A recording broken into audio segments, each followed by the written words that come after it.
Hey guys, and welcome to my channel. In this video, I'm going to give you 3 things that you can stop doing right now with that narcissist. Okay? Save yourself a lot of heartache, save yourself a lot of additional energy, save yourself some additional offenses. All right? So there are 3 things and pitfalls, if you will, that survivors tend to fall into time and time again before they really get it. So hopefully in this video, you'll at least get these 3 things that are, going against you when you're doing them with a toxic person like the narcissist. All right. So again, these are going to be 3 things that you can stop doing today that will help you and healing from narcissistic abuse, keeping your no contact, obviously. And then for those of you who can't keep no contact and have to have light interactions, maybe your boss is a narcissist, maybe you have to parallel parent or you procreated with a narcissist. So, you're dealing with them on some type of level. Maybe your children are still really young where they're not just directly old enough to communicate and you have to still make arrangements for this and that. Maybe you're not going through the court system. I don't know. There's a lot of things under the sun and scenarios. People always like, no contact, but sometimes that's not the cards that you're typically dealt. Sometimes it's just not that black and white. So for those of you who are in this gray area, here are some more tips and tools for you. And before I get into that, be sure to hit that like button, guys. This is how we push this information out into the YouTube world where billions of people are watching every day. And if you find this information to be helpful to you, let's spread awareness by being active on the channel, liking and commenting. All right. It increases the algorithm. All right. So make sure you hit that like button when you stop by and subscribe and hit the bell for yourself so that you're notified when I upload, which is, pretty regular. All right, so let's go ahead and get into these 3 things. Number 1 on my list is stop trying to prove your worthiness. Stop trying to prove your worthiness. A lot of times that narcissists start triangulating, particularly in a romantic situation.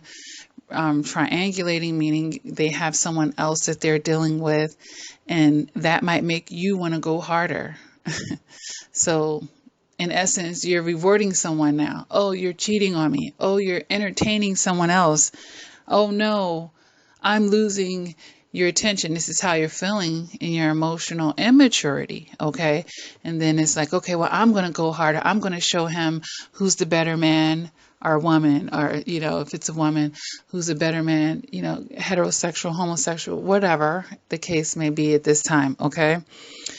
But going harder, giving it even more of your energy and trying to vie for this person's attention. It should be the opposite. Oh, wait a minute. I was giving you an opportunity to sit at my table.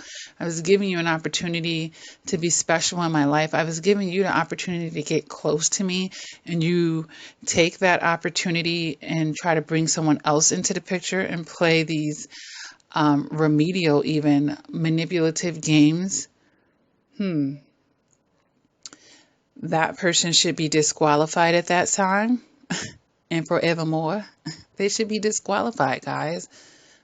They're showing you how much they value you. They're showing you how precious you are. So, and for everything that you've already invested in the relationship, they're flushing it down the toilet. They took a gamble at that point, and they're gambling that you're going to take it. They're gambling that you're going to go harder for them instead of seeing your worth. See, you're seeing too much worth in them at that point. So let's stop trying to prove our worthiness and show them our worth. Okay. And you can do that with silence. You can do that in the way you carry yourself. All right. So number 1 is going to be stop trying to prove your worthiness. You ever hear that saying, when you got it, you don't have to flaunt it?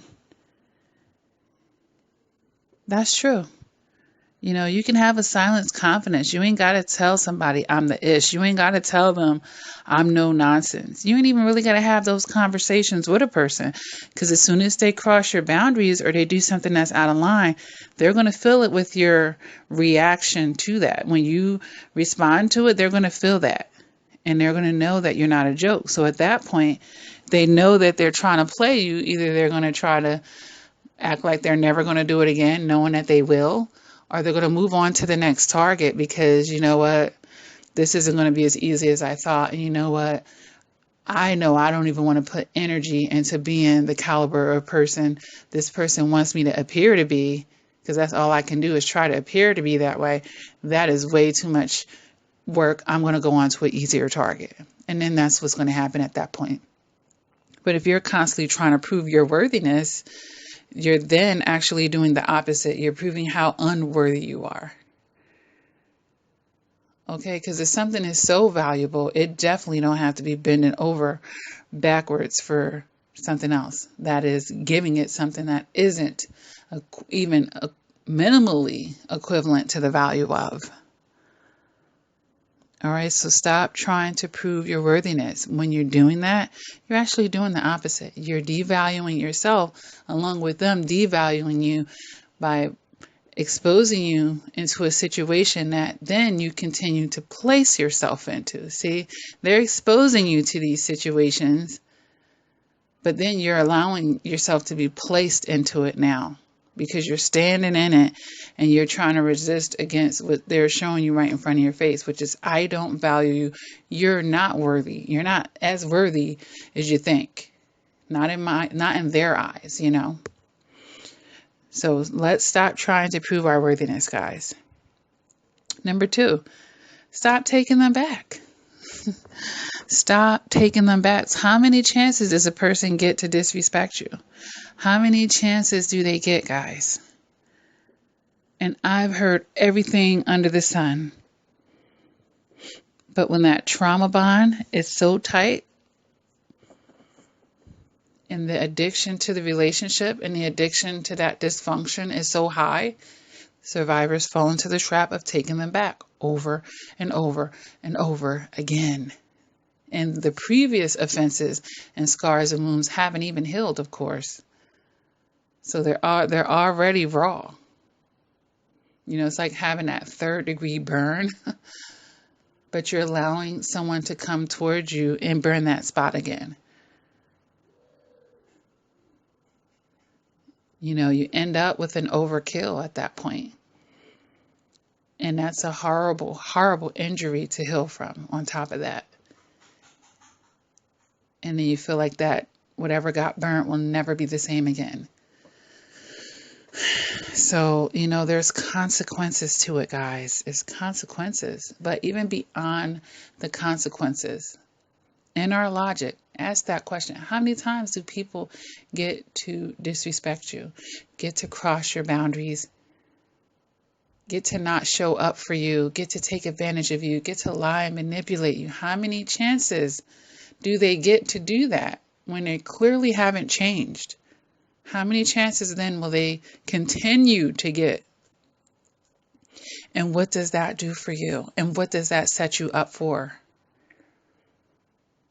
All right, guys. So number 2, let's stop taking them back. They aren't your makers. I keep saying this. They aren't the only people in the world. Take them off the throne. Look at their behaviors and their actions. But it's your emotions that's not allowing you to be properly into your logic. And that's the problem as well. That's the problem. You're so much in your emotions. You're so much in the hurt and the feeling of betrayal that, you know, that they've left with you. Perhaps retriggering your feelings are issues with abandonment and rejection, which is why, again, proving worthiness, taking them back, because you don't want it to end even when it's bad for you, because you feel like something is better than nothing. But if that something is toxic, nothing is better. And that nothing is really not nothing, because now suddenly you're going to have your peace of mind. You're not adding additional offenses. You give yourself time to heal, from those previous traumas and, betrayals. So that's actually not nothing. It's just nothing with them, which is a great thing. See? Nothing with them is a great thing. And just because you have nothing with them doesn't mean you can't eventually have something with someone else that is way better. It's just such a limiting, very narrow perception that survivors go through when they're having that resistance towards that ending. And then that allows them to keep taking them back. And guess what that means? Universe, I haven't learned my lessons. Universe, I haven't increased my self-worth and my self-esteem, my self-value. Universe, I'm going to need some more lessons. And universe, this time make it worse than the last time before. Because that is what you're going to get. All right? That's what you're going to get when you keep taking them back. It's saying, oh, don't worry about what I say. My actions will always let you come back. The narcissist will take note of that. Oh, they might bitch for an hour or two. They might put me in a doghouse for a week or two, but I know I'll always be able to go back to that person. While I'm in a doghouse, I'll just have fun over here. And then when they calm down, I'll come back and give them some more what they know I am capable of giving them and all that I'm capable of giving them. When they get mad again, I'll go have some fun over here. And it's back and forth. It's back and forth, and you're the one losing. You're the one losing because it suits their needs, even if it's not the best existence for them. It's what they wanted. It's still what they wanted, and they still winning at the end of the day. Because no matter if you let them a month, okay, they have fun with someone else for a month, and they still get to have you back. They still get to have access to you.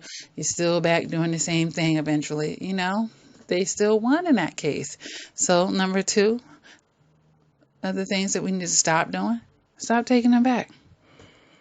Number 3, stop trying to prove your righteousness. Now that is different from trying to prove your worthiness.